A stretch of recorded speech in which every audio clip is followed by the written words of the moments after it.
In this procedure, we will be replacing a switch on a Lippert in-wall slide-out.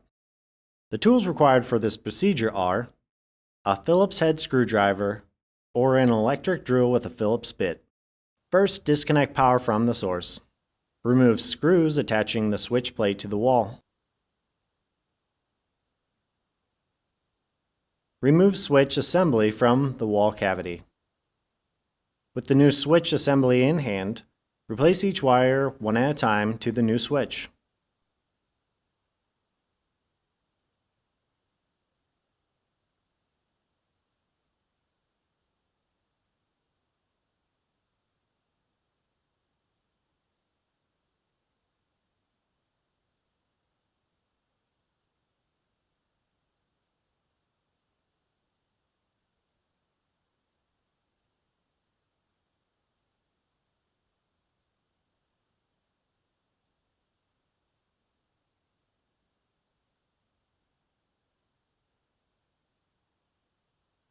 Install the new assembly into the cavity with 2 screws.